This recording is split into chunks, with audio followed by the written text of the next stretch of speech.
अस्सलाम वालेकुम स्टूडेंट्स, कैसे हैं आप। उम्मीद करता हूं कि आप खैरियत से होंगे।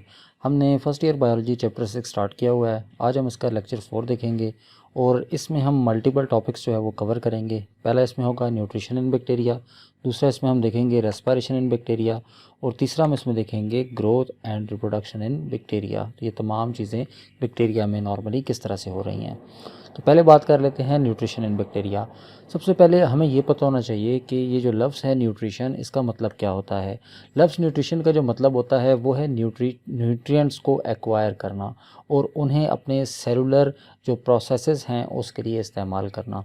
अब बैक्टीरिया, जिस तरह हम इंसान हैं, हम अपने सराउंडिंग से खुराक लेते हैं, वो न्यूट्रिएंट्स ही होते हैं बेसिकली। तो इस तरह बैक्टीरिया भी न्यूट्रिएंट्स को एक्वायर करता है और अपने जो सेल के तमाम सेल्स को मेंटेन करना, इसके अलावा मोमेंट, इसके अलावा जो रिप्रोडक्शन है उसके लिए एनर्जी की ज़रूरत होती है, तो वो बैक्टीरिया न्यूट्रिशन के ज़रिए ही पूरी करता है। तो बेसिकली जो बैक्टीरिया के अंदर मोड्स ऑफ न्यूट्रिशन है वो दो हैं। एक है ऑटोट्रॉफिक, दूसरा है हेटरोट्रॉफिक। जैसा कि लफ्ज़ बता रहा है ऑटोट्रॉफिक, इसमें क्या होता है कि ऐसे बैक्टीरिया जो अपनी खुराक खुद तैयार कर सकते हैं उनको ऑटोट्रॉफ्स कहते हैं, और जो बैक्टीरिया अपनी खुराक खुद तैयार नहीं कर सकते उनको आप हेटरोट्रॉफ या हेटरोट्रॉफिक बैक्टीरिया का नाम देते हैं। अब ऑटोट्रॉफिक की हम पहले डिटेल में डिस्कशन करेंगे। तो ऑटोट्रॉफ्स, जिस तरह मैंने पहले बोला कि अपनी खुराक खुद तैयार करने वाले बैक्टीरिया।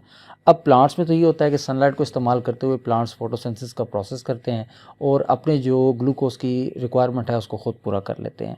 तो बैक्टीरिया में ये चीज़ थोड़ी सी डिफरेंट है। बैक्टीरिया में जहाँ पर फोटोसिंथेटिक बैक्टीरिया मौजूद हैं वहाँ पर कीमोसिंथेटिक बैक्टीरिया भी मौजूद हैं। अब फोटोसिंथेटिक बैक्टीरिया क्या करते हैं, ये सनलाइट को इस्तेमाल करते हैं, और कीमोसिंथेटिक बैक्टीरिया क्या करेंगे, ये इस्तेमाल करेंगे केमिकल्स को फाइनल इलेक्ट्रॉन एक्सेप्टर के तौर पर। अब सबसे पहले बात करते हैं हम फोटोसिंथेटिक बैक्टीरिया की। तो यहाँ पर जिस तरह मैंने पहले भी जिक्र किया, यहाँ पर जो मेन एनर्जी का सोर्स है वो है जी सनलाइट। सनलाइट को इस्तेमाल करते हुए बैक्टीरियल क्लोरोफिल, इनके अंदर पिगमेंट जो है वो मौजूद होता है, तो उसको यूटिलाइज़ करते हुए ये अपनी खुराक को तैयार करते हैं जो कि ग्लूकोज होती है। अब ग्लूकोज तैयार करने के लिए एक तो चाहिए होती है हमें सनलाइट, दूसरा हमें हाइड्रोजन का सोर्स चाहिए होता है। तो हाइड्रोजन का सोर्स जो कि प्लांट्स फोटोसिंथेसिस में वाटर है, यहाँ पर वो H2S है। तो लिहाजा जिस तरह बैक्टीरियल प्लांट फोटोसिंथेसिस में ऑक्सीजन रिलीज़ होती है, तो यहाँ पर क्या होगा, यहाँ पर सल्फ़र जो है वो इस रिएक्शन के रिज़ल्ट में लिबरेट होगी। तो फोटोसिंथेटिक बैक्टीरिया की जो मिसालें हमारे पास क्रोमेटियम है, इसके बाद हमारे पास क्लोरोबियम है और उसके बाद रोडोस्पाइरिलम है। ये तमाम जो बैक्टीरिया हैं ये फोटोसिंथेटिक हैं।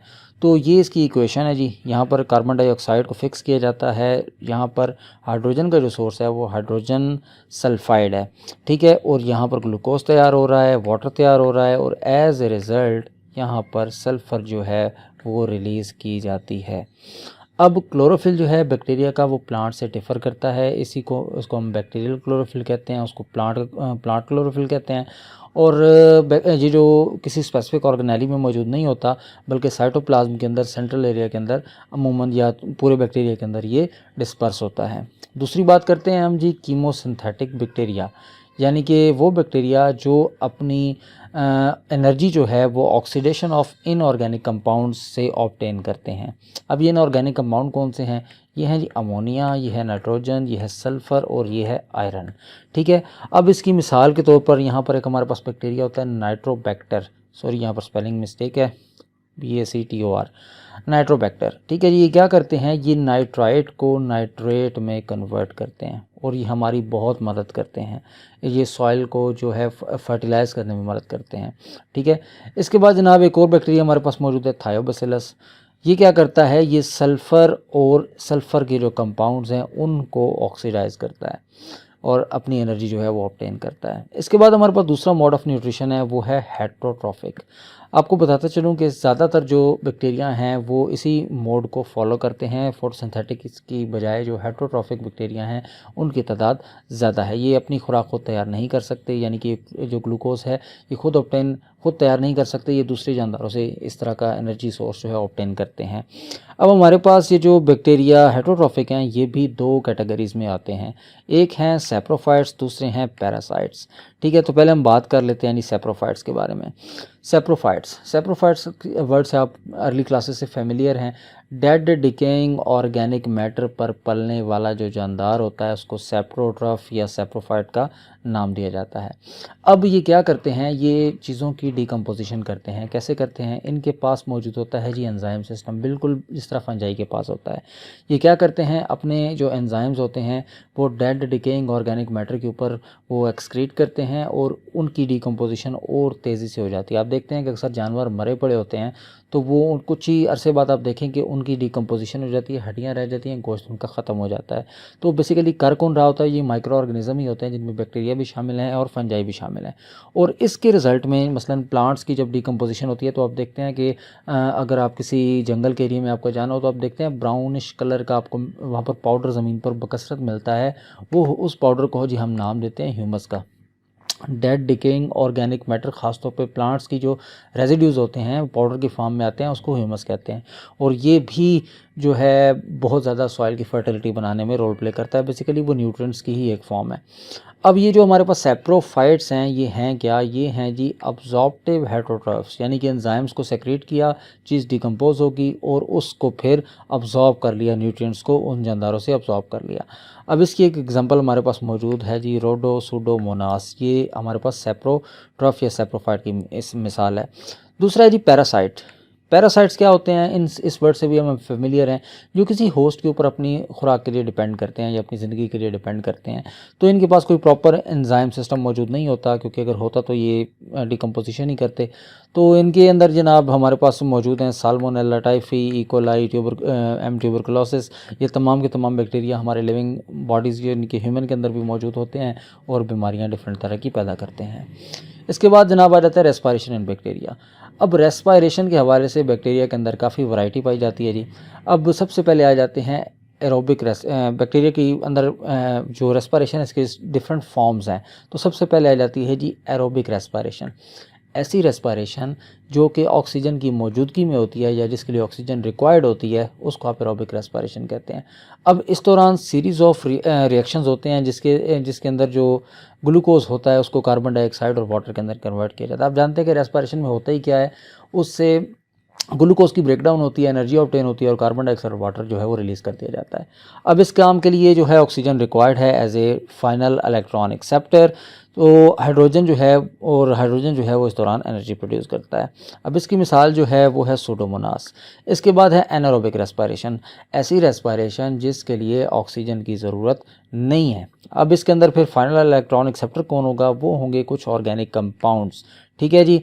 और इसकी जो मिसाल है ऐसे बैक्टीरिया जिनके अंदर ये काम होता है, स्पायरोचीट उनकी एक एग्जांपल है। फैकल्टेटिव, अगर ऑक्सीजन हो तो भी ठीक है, ना हो तो भी ठीक है, दोनों कंडीशंस में ये अपनी जो परफॉर्मेंस है फैकल्टेटिव बैक्टीरिया ये कर सकते हैं।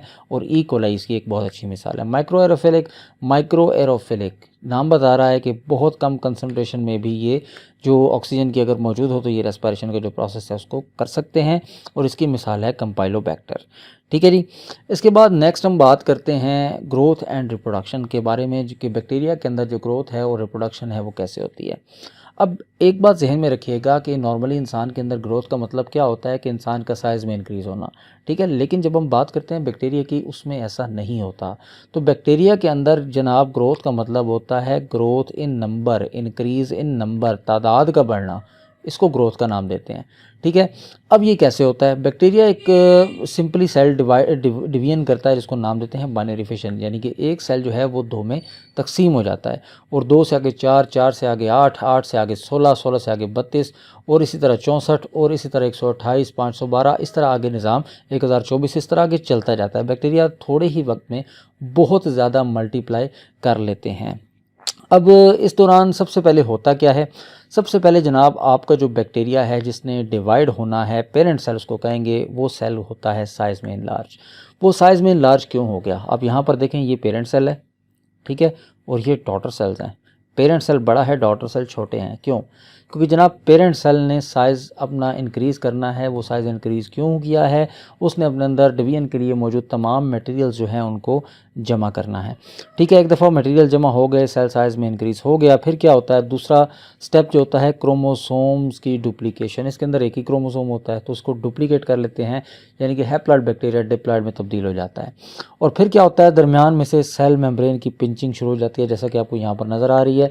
सेल मेम्ब्रेन दरमियान से पिंच करती है और इस पिंच्ड एरिया में क्या होता है जनाब? सेल दो में तकसीम हो जाता है और जो दरमियान वाला एरिया होता है इसमें जो सेल वॉल है वो ग्रो कर जाती है।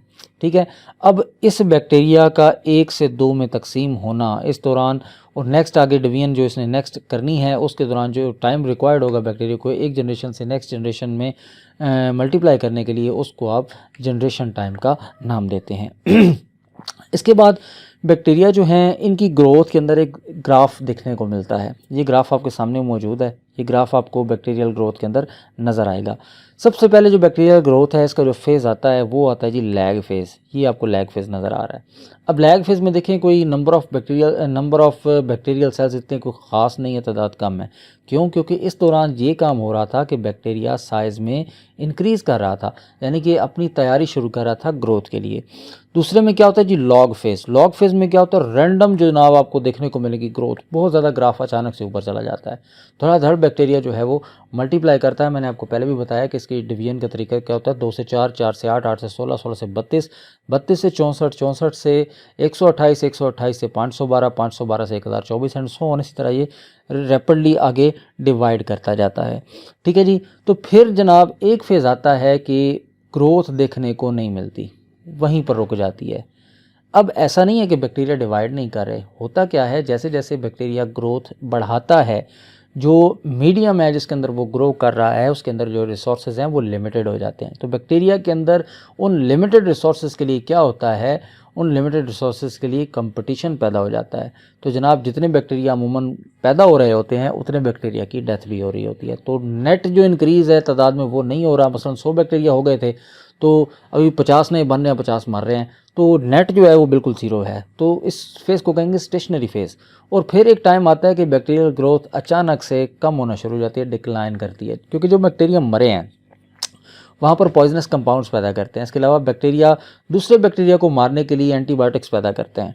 ठीक है जी, तो उसकी वजह से बैक्टीरियल जो ग्रोथ है उसमें कमी आती है और इस फेज़ को आप नाम देते हैं डेथ फेज़ या डिक्लाइन फेज़ का नाम देते हैं। इसके अलावा बैक्टीरियल में ये तो था एसेक्सुअल रिप्रोडक्शन, बैक्टीरिया में होती है सेक्सुअल रिप्रोडक्शन भी मौजूद है और उस प्रोसेस को हम कहते हैं जी कॉन्जुगेशन। कॉन्जुगेशन भी हमने इसके बारे में पहले से सुन रखा है कि बैक्टीरिया क्या करता है, अपना जो आप कह सकते हैं जो क्रोमोसोम है, अपना जो जेनेटिक मटेरियल है वो एक बैक्टीरिया से दूसरे बैक्टीरिया में ट्रांसमिट कर देता है और जो देने वाला होता है उसको डोनर कहते हैं, जो लेने वाला होता है उसको रेसिपिएंट कहते हैं। अब इसका फ़ायदा क्या होता है?